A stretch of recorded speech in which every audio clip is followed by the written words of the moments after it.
My brain sprays like an AK carried in a stick up. This is 741 cherry pickup. Okay, this is an extremely difficult problem.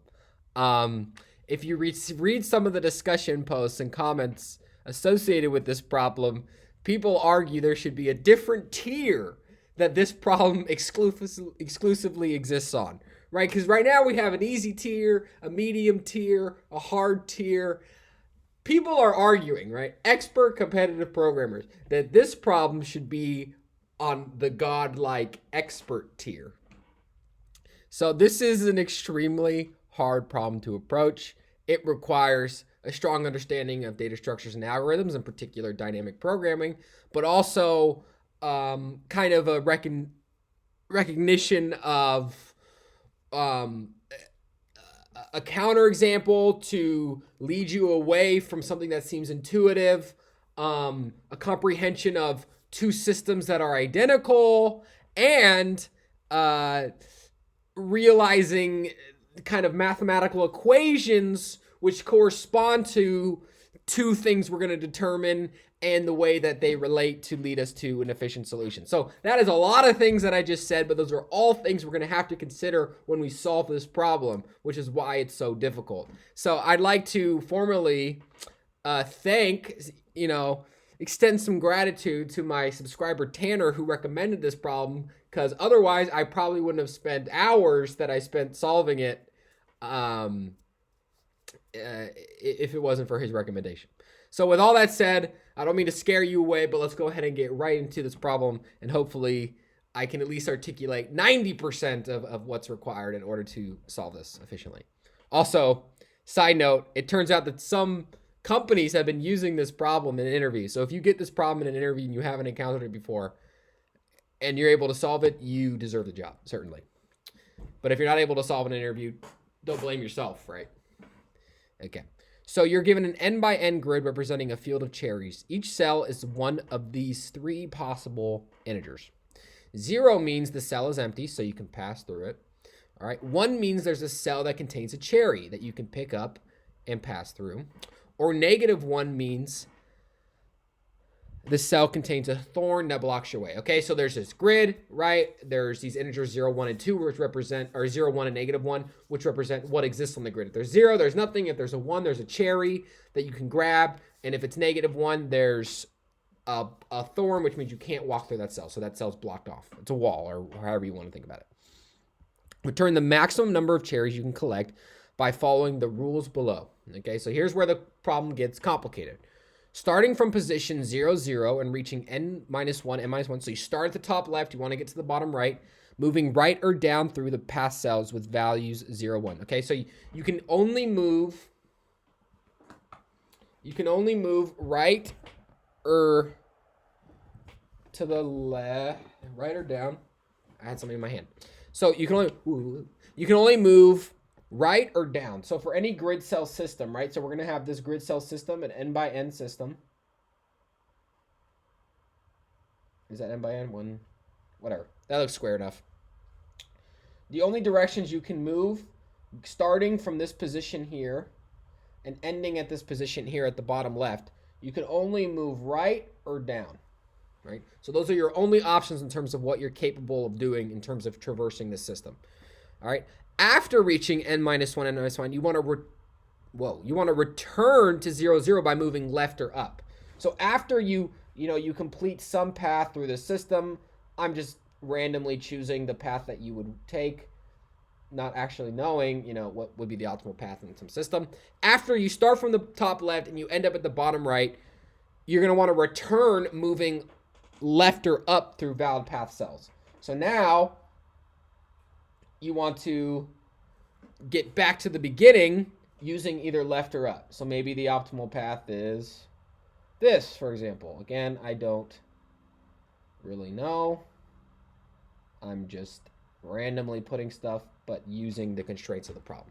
So maybe perhaps this is the optimal solution for some problem you're given, right? We don't know what the value of these grid cells are, but imagine, you go right, down, right, down, right, whatever, and then you have to go back to the beginning using up or left.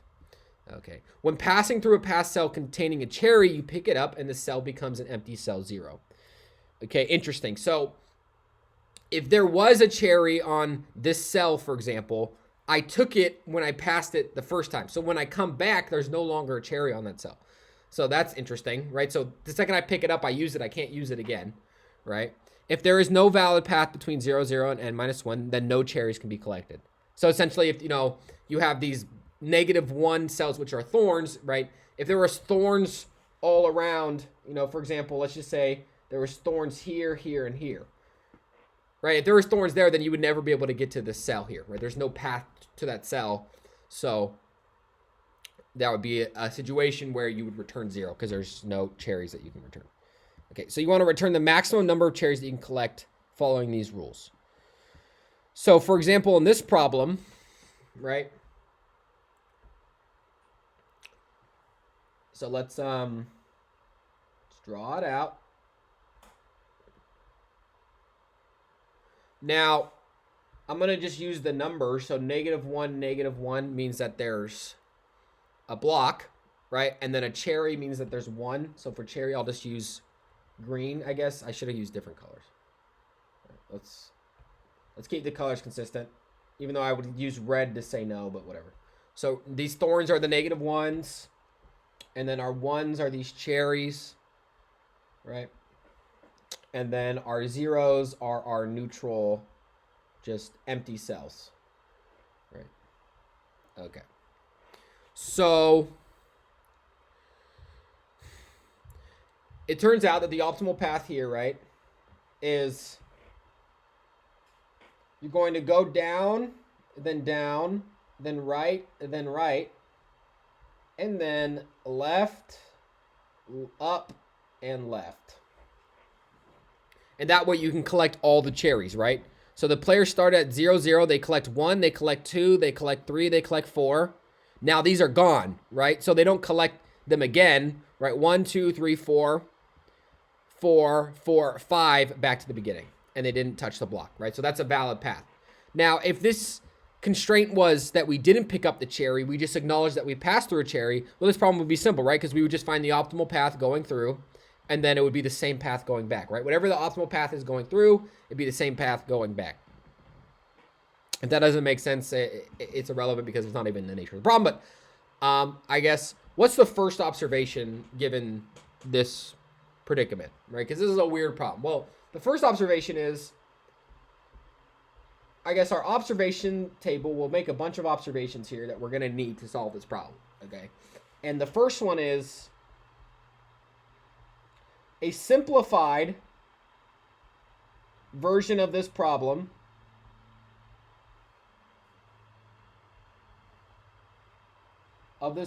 can be solved with dynamic programming. Okay? And that would be a medium problem. So what is that simplified problem?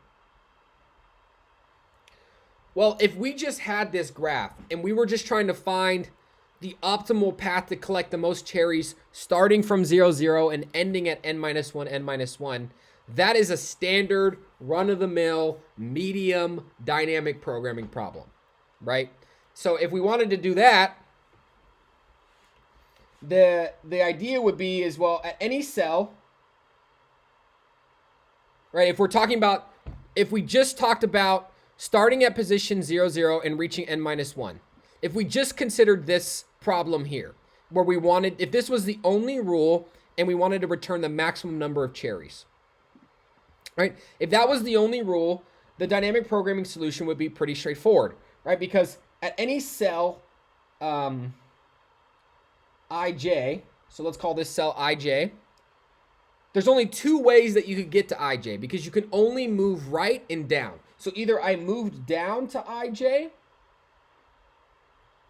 so this is cell i-1j, or I moved from the left cell to j, and that's ij-1. So the idea is the only way I can get to this cell here is I went down or I went right.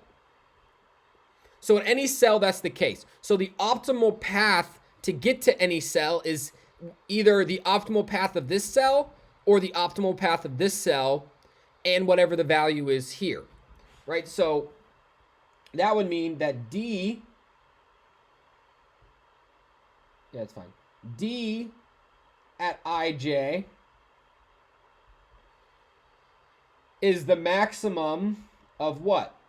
Well, I can go from the now, if you don't understand this totally, maybe you shouldn't be approaching a hard yet. I'm just being honest, because this is more of the medium aspect of this problem, right? Which is just dynamic programming. But I'm just kind of giving you a very abstract surface level understanding of how this is supposed to work. And then from that, we should understand the first component of this problem, right? So D of ij would be the max of, well, either it's the maximum of my parent being the cell above me, sorry, my parent, or the cell to the left of me, right? So either it's the best path to get to me, well, there's only two paths that I can choose from. So the best path to get to me is whatever the best path is to get to this node, or the best path to get to this node, whichever one will provide me with more cherries. And then if my cell is a cherry, then I can grab that information. Grid at I at j, right? So the number of cherries I can get up to this point, the most number of cherries I can get up to the point is the max of the most number of cherries I can get if I came from the left, or the max of the most amount of cherries I can get if I got the cherries that came from above me, plus the number of cherries that I have at this cell, right? Because if there's a 1 at this cell, then I'll add in an additional cherry because that'll be myself. So I will provide a cherry as well, right? So how many cherries can this path provide me? How many cherries can this path provide me? Whichever one can provide me with more, right? Whichever one can provide me with more will be the maximum of this. And then if I have a cherry on my cell, I'll get one additional cherry doing that. Okay. Now, of course, this only works if the cell itself isn't a thorn, right? Because the thorn path, you can never even get there. So that would just be an additional constraint. You'd say, well, if, here you'd say if grid of ij not equal -1, right? Because otherwise you can't actually process this, right? Because there's no path to a cell where there's a thorn, right? Because when there's a thorn, there's nothing you can do. So this is a very simplified medium version of this problem with only this first constraint, right? So you would start at the top left, you'd find the optimal paths to get to each point, and at the end, you would just return whatever the optimal path is to get to the n-1, n-1 point. So let's just go ahead and do that, and then we'll work from there. Okay, so in order to do that using dynamic programming, we'll just use a default list. A default dict, sorry. And then the value will just be float -infinity. It's fine. Okay. And then we'll say d of 0, 0 equals grid at 0, 0. And then you'll notice from this constraint, grid of 0 is never -1. So we know that there's always a way to get to the first path. So if the first cell itself is a cherry, then you'll always collect a cherry at the first instance. Sorry. And then we'll just run through the whole system. So we'll go for I in range length of grid, and for j in range length of grid, we'll say d at ij. Well, only if it's not a thorn, right? So if grid at ij not equal -1,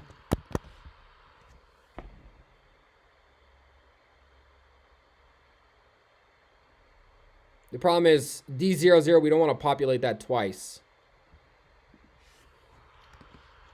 So we'll say if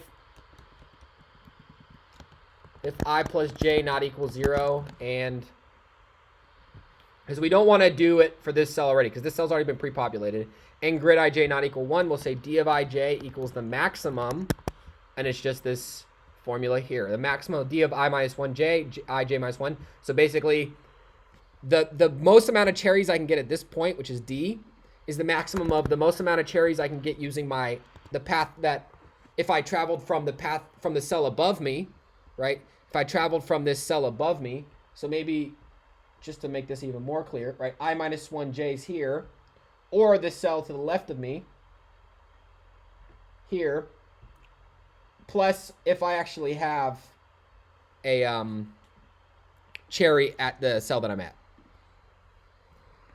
So I can do di minus 1j, or I can do, so I can travel from the cell above me, or I can travel from the cell to the left of me.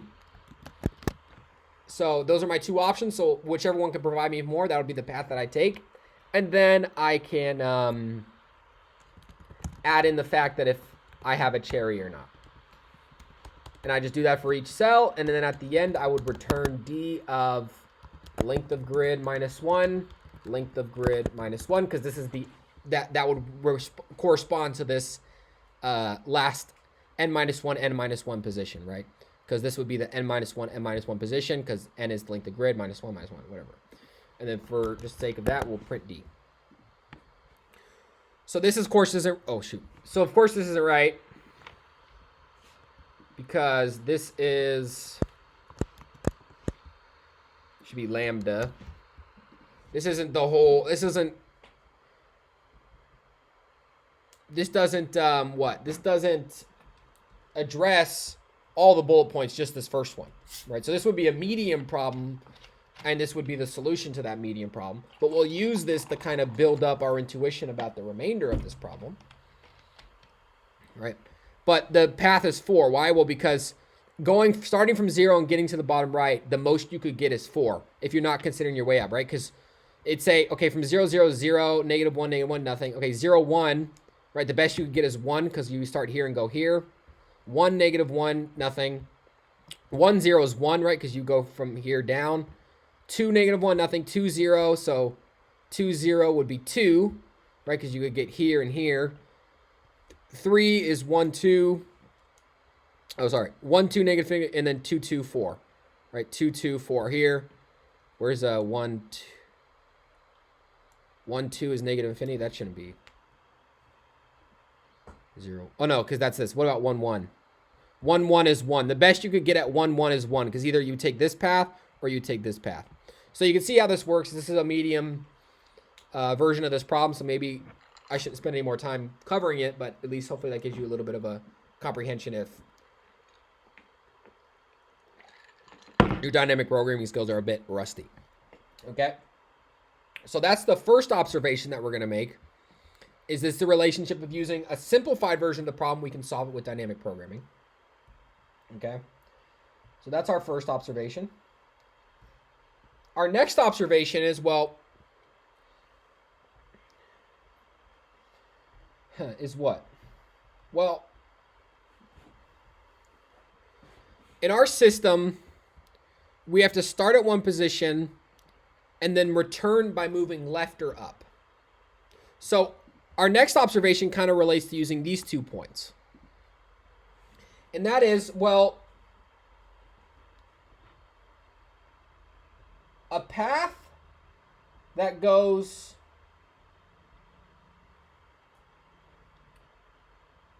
from 0, 0 to n minus 1, n minus 1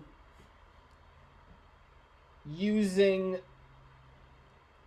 only right and down direction. So meaning you can only move right or down, right? A path going from 0, 0 to n minus 1 using only right directions and down directions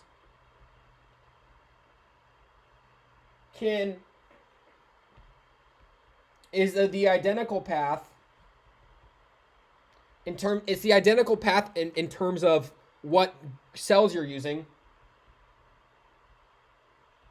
as a path going from 0, 0, or from n minus 1, n minus 1 to 0, 0 using left and up directions. So this is a very long observation, I guess. But the big price is, we're making a path that goes from 0, 0 to n minus 1 using only right and down directions. But that's identical to a path going from n minus 1 to 0, 0 using left and up directions. And why does that matter? Well, for any system, right? Like if we looked at this system, so messy, I don't even know if it'd be less work to just restart.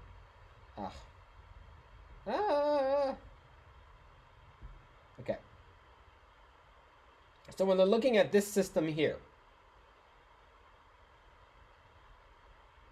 a path starting from 0, 1, 0, 0 going to n minus 1, right? Can go right or it can go down. Or those are your two options. So here's one such path.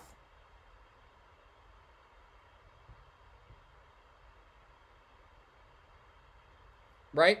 So this is one such path going using only right or down arrows. But it turns out in terms of grid cells, you can make that same path using left and up arrows, right? Because these are kind of like the inverses of right and down, right? The inverse of right, if you wanted to bring it back to 0, would be left. And the inverse of down, if you wanted to bring it back to 0, is up, right? So it's the same path, right? So for anything that went right, you just go left, and anything that goes down, you just go up, right? So I replaced the right with a left, a right with a left, a right with a left, an up, a down with an up, and a down with an up. So the point is that, you know, if we're supposed to do what in this problem? We're supposed to create a path from 0, 0 to n minus 1, and then from 0, 0, from n minus 1, to 0, 0. Right? But since a path going from 0, 0, n minus 1 using right and down is the same as a path going from n minus 1, to 0, 0 using left and up, then we can just instead create two paths.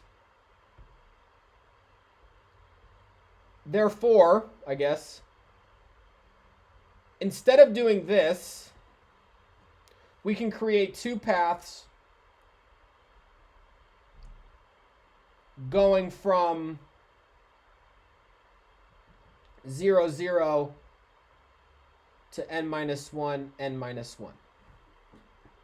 Right? Now, this isn't necessarily a proof here, but this is just an example to suggest the nature of the proof, just to convince yourself. I'm not going to write a formal proof about why this system works in all cases. I mean, maybe this is a justification for a proof. I don't know. But the idea is that, you know, we don't need to create a path that goes starting from 0, 0 to n minus 1 and then another path n minus 1 to 0. We can instead take a path that starts from 0, 0 and goes to n minus 1, and then take another path that goes from 0, 0 and ends at n minus 1.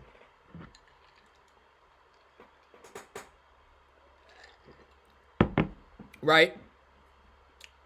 So now the problem's a little bit simpler because you can kind of think of this problem instead as, you know, we have two people traveling from 0, 0 to n minus 1, right? Because the path, because what really is, there's two paths that we create, right?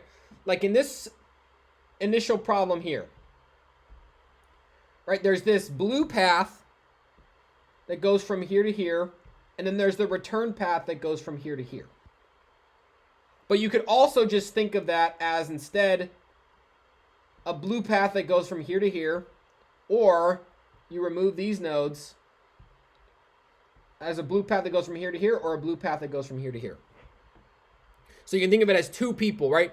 The first person goes top left down, and the next person takes this path, right? So this person takes this path, and this person takes this path. So you don't need to think about it in terms of one person taking a path going down and then coming back. You can think of it as two people starting at the same position and going down to the bottom. Now, this may lead you to thinking, well, what if we just ran dynamic programming twice, right? What if we just use these 2 points, we found the optimal path for the first person.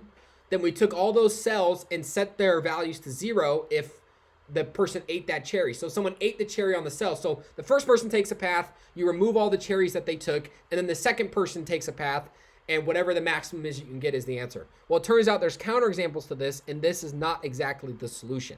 But, and that's kind of how I initially approached the problem, right? This is kind of where I got stuck, because I figured out these two observations, and then it led me to something, like I said in the beginning, that is actually intuitively seems correct, but there are counterexamples. And I'm not going to produce a counterexample, but just know that they are, right? If you try to run dynamic programming twice, thinking, okay, well, there's two people, they start at the same position, they end at the same position, I'll let the first person go and collect the maximum number of cherries, remove those from the grid, let the second person go and collect the maximum number of cherries that remain, and then remove those from the grid, and whatever the total is I got, that'll be my answer. Well, it turns out there's counterexamples, and that doesn't exactly work. So where would we go from here?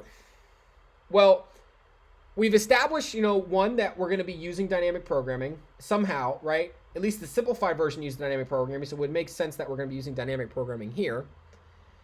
And we've also established that we can think of this problem as being two people that start from the same position and end at the same position using write and down ideas. So what if we combine this idea of using dynamic programming and thought about the position of the first person and the position of the second person, right? Because what we're thinking about here is like, what are the most cherries that I can grab up to this point, IJ, right? And that's the position that you're at, IJ. So what if we had positions of both people? So our third observation is, I guess, we can combine the ideas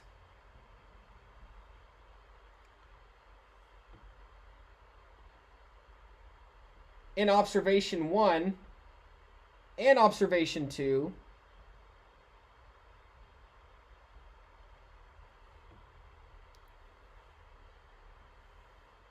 to create a dynamic programming problem with both people. Okay? So what would that look like? Well, we're still using D. Now, before we used D of IJ, which was the position of the person, right? So the position of the person based on, but now we have two people that are traveling based on number 2. So we could say, well, this is D of I of the first person. And this is DJ of the first person. And then we'd also need DI of the second person and DJ of the second person. So this would be our recurrence relationship here. All right. Now we have kind of two systems now, because we have the case about where this person is and the case where the other person is. Right, because now we have, so I'm going to call this, in code we do it like that, but here, just for the sake of trying to make this make a little sense, call this I2, J2. So we use a subscript notation, but when we actually write the problem, of course, you can't put subscripts in your code. But that's fine for now. So this would be I1, J1, I1, J1, I1, J1, I2, J2, I2, J2, I2, J2. Okay. Well, now what are all the choices, right? Because now we're kind of encapsulating the number of cherries you've got totally using two positions of people, and what are all the choices in terms of what you could select? Well, it's the same for both of these, right? This thing can only select what comes from the left and what comes above. And this thing can only select what comes from the left and what comes from above, right? So D of this problem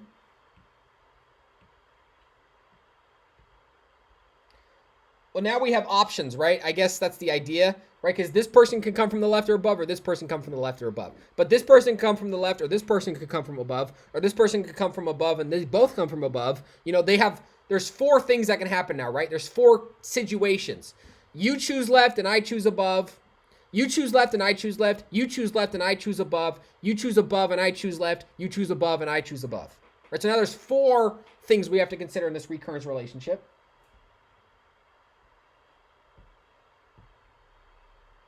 Okay. Either I choose above and you choose above,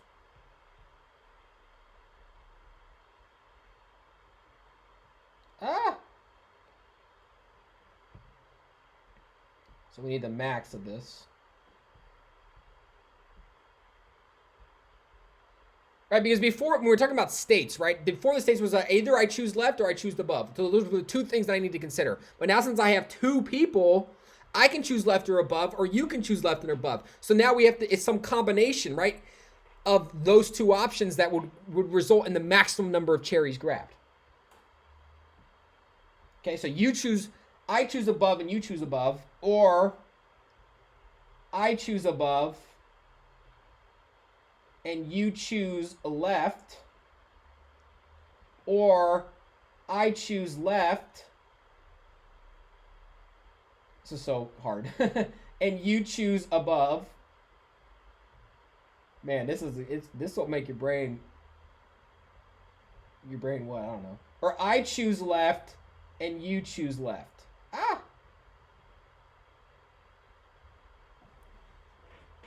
So these are all 4 cases now that could lead to a problem, right? You choose above and I choose above. You choose above and I choose left. You choose left and I choose above. You choose left and I choose above. All right. One more time. All right. You choose above, I choose above. You choose above, I choose left. You choose left, I choose above. You choose left, I choose left. Those are all the options in terms of the different combinations that could get us to this state, and that would give us the total number of cherries that we got.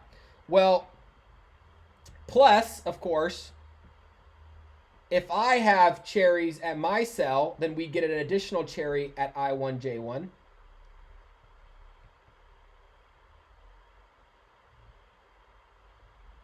Plus, if you had cherries at your cell, what I could do in that? I2, J2.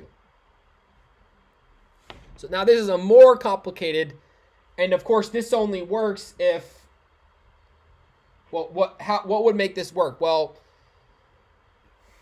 you know, grid at IJ, this state is only good, doesn't equal -1, and grid at I2, J2 doesn't equal -1. Right, because you can't, neither of the players can be in a state where there's thorns, right, where it's -1. So we can only do this recurrence relationship if it's at a state where it's not -1. Now, I guess there's an issue with this where you would double count. How could you double count? Well, since there's no constraint that players can't be at the same position, right? So players can be at the same position, but I guess relating to our observation 3, we'll call this observation 3A, right? Since this is slightly wrong, okay? This is slightly wrong. It's close, but the issue is that players can be at the same position,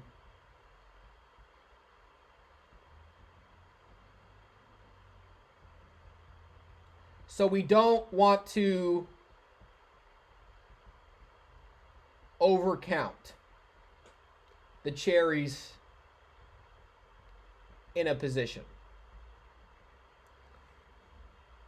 Right? Because since we can be in the same position, imagine that I1, J1 and I2, J2 are equal. So maybe let's not erase this. Right? If I1 and J1 and I2, J2 are equal, then they're at the same position. So then this would say, oh, if there was a cherry there, right? This would say, oh, I can collect a cherry. And this would say, oh, I can collect a cherry, and they would both return once. But you can only return the cherry once. So So this situation here can be addressed by saying, well, we'd add these both if I1 J1 doesn't equal I2 J2. Otherwise, you'd only add once, right? Else, you could only add this system one time. So if that doesn't make sense, all I'm basically saying, because I don't want to write too much pseudocode here, but I'm basically saying, if I1 J1 doesn't equal I2 J2, then they're in different positions. So if one of them has a cherry, I have a cherry, that's fine. But if they're at the same position, then you can only use that cherry one time, right? One of the people that's traveling decides that they want to use that cherry, right? And they'll add it to the total score. But they can't both add the cherry or you'll overcount. Okay. So where do we go from here?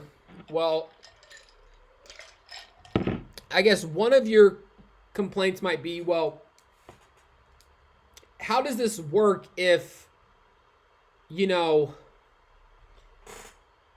like, I guess the situation you need to consider, kind of an edge case, is, well, what if I'm traveling down a grid and you're traveling down the grid, and what if we end up like in a situation where there's a cherry here, but you've already taken it, right? Like the idea is there's two people traveling, right? So imagine person A is taking the longer route and person B is taking the shorter route. So person B finishes quicker, and then when person A comes around, they may end up being on a cell that person B has already traversed. So if person B has already traversed that cell, maybe person B already took the cherry. So now person A thinks there's a cherry there, but it's already been taken, right? So how do we deal with a situation where person B, one person is faster than the other person, so one person takes a cherry before the other person has an opportunity to look at the cell?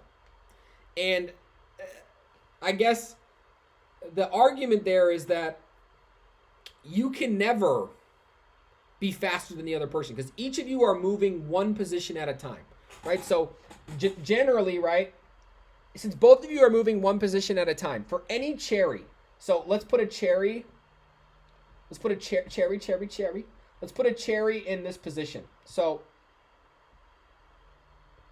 I guess our 3B observation is, since each player is moving at the same rate,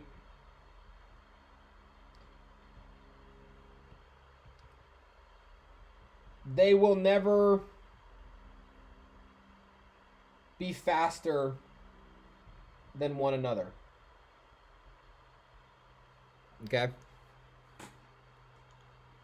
So the idea is, imagine you had some cherry at this position. Okay? And then you had two players. We'll call them player A and player B. So the problem would be is that player B gets here and finishes. And then at a later point, player A gets to this position. Maybe they take some other path. And they go down through the same cell. You'll notice that in this system, we never zero out a grid cell that we've traversed. So there would be no way of knowing whether or not this position, depending on your IJ pair, whether or not someone has already traversed that cell. But what you'll notice is that since they never go faster than one another, and we'll just walk through an example. Let's see if we can make it a way where A and B gets to A, B gets to the cherry before A does. So let's say B goes like this, so a very direct path, okay? But remember, they move at the same time. So B moves, and then A moves, and then B moves, and then A moves, and then B moves, and then A moves, then B moves, A moves. Remember that they're doing it at the same time. So B, I fucked that up somehow. Oh, do it again. I messed up.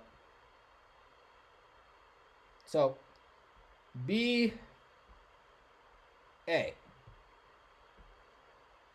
B A B A B A B A.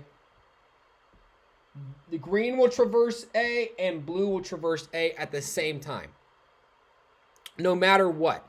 So they'll, no matter what path they take, since they can only go right and down, they will only ever meet at a cell at the same time. There'll never be a case where one of them reaches a grid cell before the other one. Okay, so that will be captured by 3A, because 3A will mean that they meet at the same time because their I's and J values are the same. But there'll never be a case where one of them meets the cell before the other one does, because they're traveling at the same rate and they're only going right and down.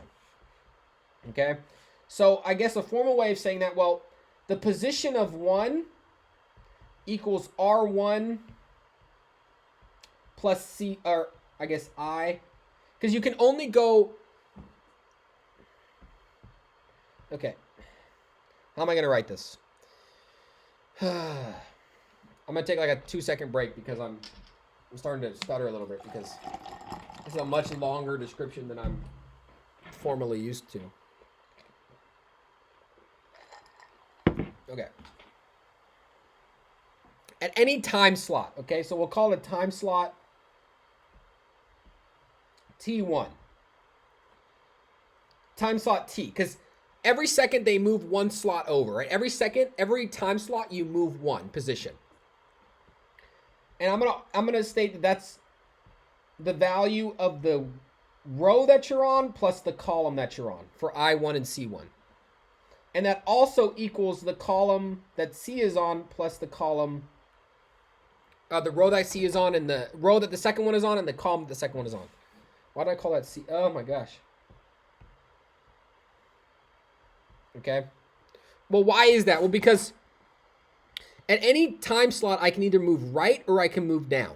So these values are always increasing by 1 at each time slot. Same with these values. So that means that whatever row and column that the second one is on equals the sum of whatever the row and the column of the first, what the first one is on. Right? Because at every second they're moving one over, right? Like at 1 second here, this thing is at 0, 1, and this thing is at 1, 0. You sum them together, you get 1. At this second, it's at 2, 0, and this is at 0, 2. You sum them up, you get 1. At this second, this thing is at 2, 1, and this is at 3, 0. You sum them up, and what do you get? Or 0, 3, sorry. Regardless, you sum them up, you get 3. Because at every second, you either move to the right or you either move down. So at each second, the sum of those increase by 1, because either you increased the row by 1 or you increased the column by 1. And same for your neighbor. They increase the row by 1 or they increase the column by 1. So this statement is a fact. I2 plus J2 equals I1 plus J1. So then at any grid cell T, right, for any cell that you want to get at here, I'm trying to think about the proof here. In order for this to be reached before the other one is reached, it doesn't matter what combination, there's some combination of rows and cells that got here, right? So this position would take T seconds, regardless of how you look at it, right? This would take T seconds to get here. This would take T seconds to get here to this position that where the cherry is, if they're trying to be there faster than one another, okay? And it would take some combination of rows and columns to get there. Well, these things are equal. So the only way that these things will get to the same position is if it happens at the same time. It can't happen earlier than that. That's as best I'm going to be able to support that claim. Okay?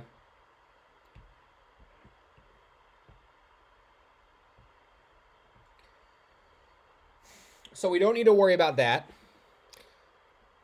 So we just need to worry about the fact is when they're at the same position, and that's kind of addressed by 3A. So this should be enough to get us where we need to go. Okay. So we have this kind of system here. We'll make this a 4 system. And they start in the same position, so the number of cherries you get would be just that. And then at the end, you would return the total number of cherries you can get for the total system. And then we do I1, J1. And then we'd have to also do for I2 in range length of grid. And for J2 in range length of grid. Okay.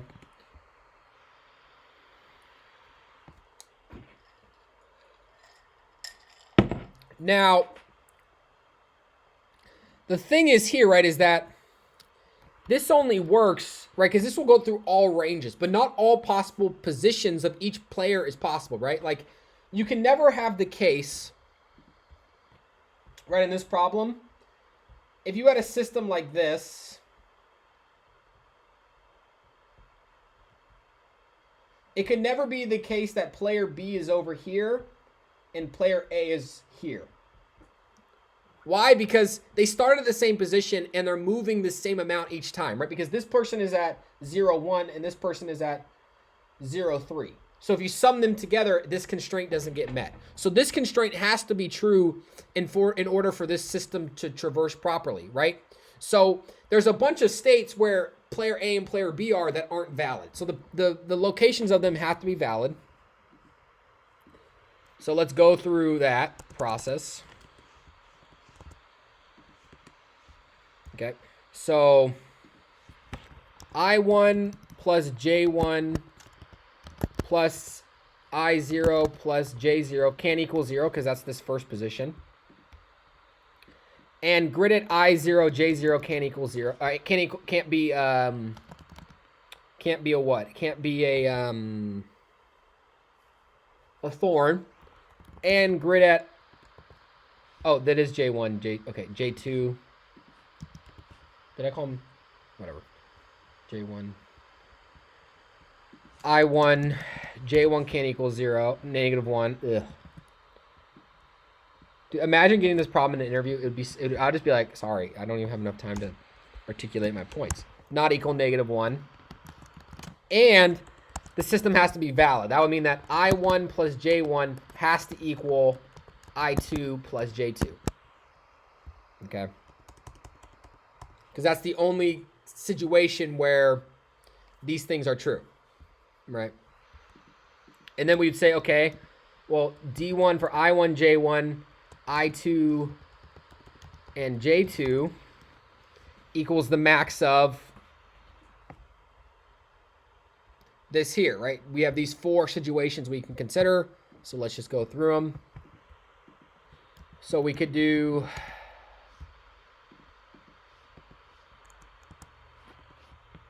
So we'll put this part at the beginning, and I know we need to figure out how that's going to work. Plus, so let's do the max thing here. So we have I1 minus 1, J1. So I went from above. Ugh. And you went from above. Whatever. Sorry, guys. It's just it's such a hard problem. It's crazy how hard this problem is. Okay, you went from above. And I went from above, from the left. So I just need to get all combinations of the things we wrote down. And I feel like I'm having like an aneurysm right now or something.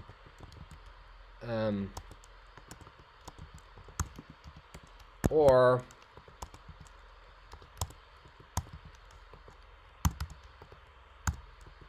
okay, those are all the situations. I swear. Right, so these are all the 4 possibilities that we articulated here, right? You went from above, I went from above, you went from above, I went from the left, you went from the left, I went from above, you went from the left, and I went from the left. So does that have everything? So boom, boom, good, boom, Boom, good, boom, boom, good, boom, boom, good. Okay. Plus this, but remember we have to take care of the fact if we're in the same cell. So we take I1, J1 plus int I1, J1 not equal I2, J2 times grid at I2, J2. So this will basically say, if they're not equal, we'll add both of them together. But if they are equal, we'll just add it once using I1, J1. Okay. And that should give us everything. So then at the end, we should return D of, I already have it here.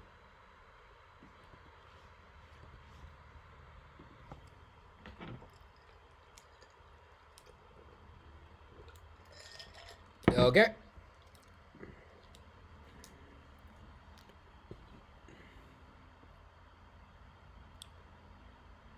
Oh yeah, so there's a possibility that our final solution is not reachable, right? So you can't reach the bottom. So that would mean that we'll just call this our solution. I'm getting tired now, so I'm not going to make this cute. If return S, if S not equal float negative infinity, else return 0. Right, because negative infinity would mean that there was nothing it could provide you with.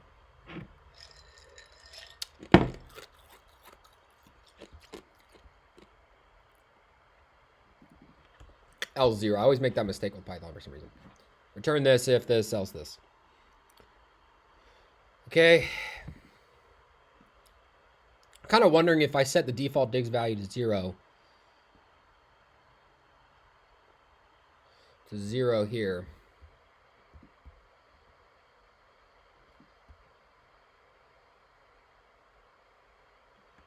Set this to 0.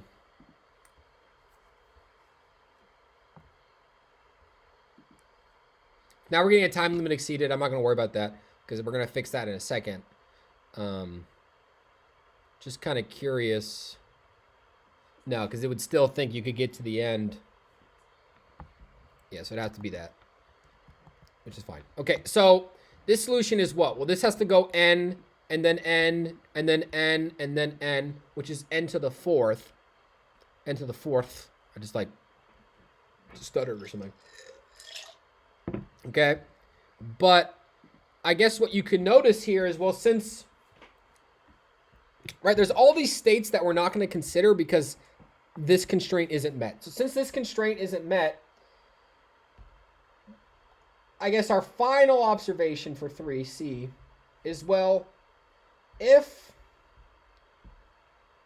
I2 plus J2 equals I1 plus J1, then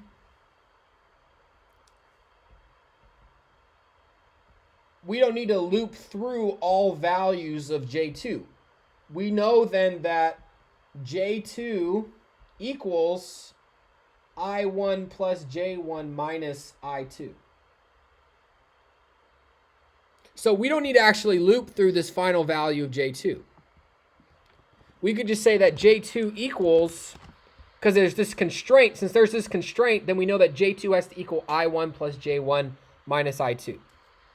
So J2 equals I1 plus J1 minus I2. So I don't need to actually loop through all values of J2. I can just set it here. And then here I would just have to set that this works where J2 is within the right range, right? Because you could still have a value where J2 is way too far out or negative.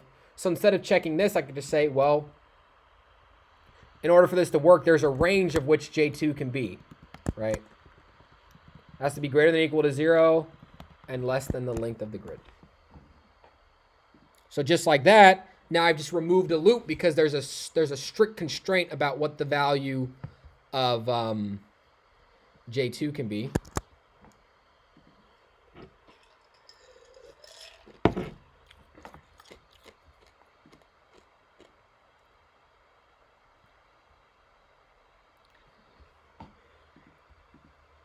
List. Oh, because I asked this at the wrong time, right? Because now it's gonna do it here. So I need to ask this question earlier. That's what that kind of comes down to. So we'll put it here.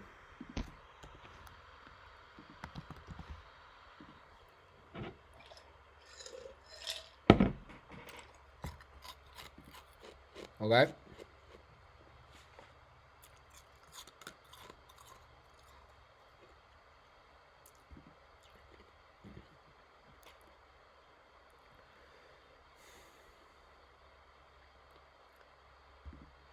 I keep getting time limit exceeded, but I got time limit exceeded and then I got accepted faster than 90%. So I'm kind of curious if this works, and it's probably the fact. All right, there you go. Okay, but this is what? So what's the runtime of this problem? Well, we have to go through n, and n, that's n cubed, and then we do a constant operation. So let's just formally state that. So let's say n is the length of the grid, right? But this is an n by n grid. So for time, we have to go through n, and then n for each n, and then for n for each n for each n, and we do a constant operation, right?